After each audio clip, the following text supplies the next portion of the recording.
रुक जाए please please, आराम से।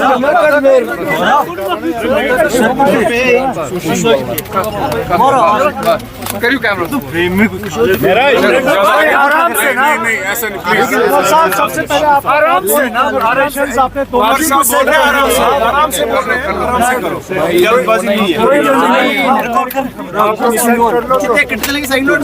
उमर साहब, first of all congratulations. Overall reaction about the hard work whole entire NCP.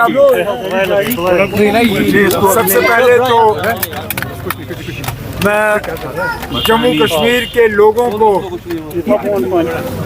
दिल की गहराइयों से मुबारकबाद पेश करूंगा कि आखिरकार 2018 के बाद जम्मू कश्मीर में एक जमहूरी निज़ाम कायम होगा। मैं उन तमाम वोटरों का शुक्रिया करना चाहता हूँ जिन्होंने इन 3 फेजों में बाहर आके अपने वोट का इस्तेमाल किया। मैं बिलखसूस उन वोटरों का शुक्रगुजार हूँ जिन्होंने नेशनल कॉन्फ्रेंस, कांग्रेस और अलायंस के उम्मीदवारों को कामयाब किया है। इस मैंडेट से एक बात तो बिल्कुल तय है कि आम तौर पे लोगों ने बीजेपी की जम्मू कश्मीर को जो सियासत रही है उसके खिलाफ वोट किया।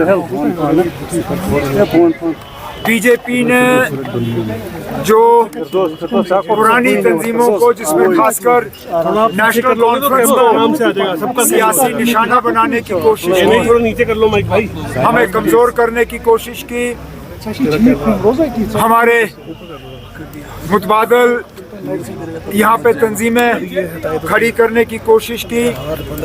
आज उनका आम तौर पे देखा जाए तो नामो निशान जो है वो इस इलेक्शन में मिट गया है।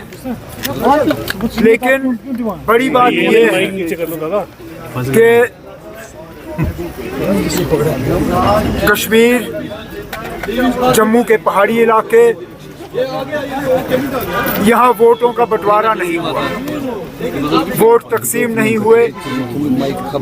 मुझे लगता है लोगों ने बहुत समझदारी से अपने वोट का इस्तेमाल किया।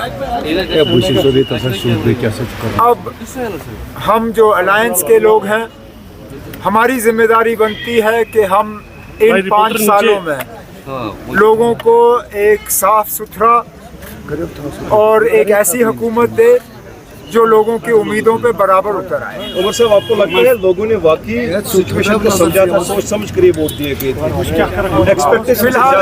फिलहाल जो नतीजे सामने आए हैं, और मैं माफ़ी चाहता हूँ 1-2 घंटे से तो मैं गाड़ी में ही घूम रहा था, तो लेटेस्ट पोजीशन मेरे पास है नहीं, लेकिन मैं ये ज़रूर कह सकता हूँ कि हमें शायद उम्मीद से ज़्यादा सीटें मिली हैं। अगर इस इलेक्शन से पहले आपने मुझे कहा होता कि नेशनल कॉन्फ्रेंस की ये पोजीशन होनी है तो मैं शायद उस चीज़ को मानता नहीं, खासकर पार्लियामेंट इलेक्शन में जो हमारा हाल हुआ। मैंने बीच में कुछ आप में से मीडिया वालों को ये भी कहा था, मैंने कहा था कि शायद हम गलती कर रहे हैं। जहां हमें रशीद का बारामूला में वेव पार्लियामेंट इलेक्शन में नज़र नहीं आया, इस बार हमने बढ़ चढ़ा के उसका वेव देखा जहां वेव था ही नहीं। और बहुत सी ऐसी पार्टियां जिनको शायद ये लगा था कि मरकज़ की मदद से वो कुछ हासिल कर सकेंगे, नहीं कर सके। मैं ये भी मानता हूं कि नेशनल कॉन्फ्रेंस को कुछ ऐसे लोगों से वोट मिले होंगे जो शायद नेशनल कॉन्फ्रेंस को कभी भी वोट देने के लिए तैयार नहीं थे, लेकिन इस बार सिर्फ और सिर्फ बीजेपी और बीजेपी की साजिशों को रोकने के लिए वो नेशनल कॉन्फ्रेंस को एक मौका देने के लिए तैयार थे। अब हमारी, जैसे मैंने कहा, हमारी जिम्मेदारी बनती है कि हम इस वोट को ज़ाया ना होने दें हम लोगों के उम्मीदों के बराबर जो है उतर आए और अपना काम करें। गवर्नमेंट फॉर्मेशन के लिए आप कब स्टिक क्लेम करेंगे? लेकिन अब as grateful as I am for this vote of confidence reposed in me by the National Conference President, this is a decision for the legislative party of the National Conference. It is a decision to be taken by the allies together. The National Conference Legislative Party has not met. Let the National Conference Legislative Party meet. I am not staking a claim to the Chief Ministership of Jammu and Kashmir.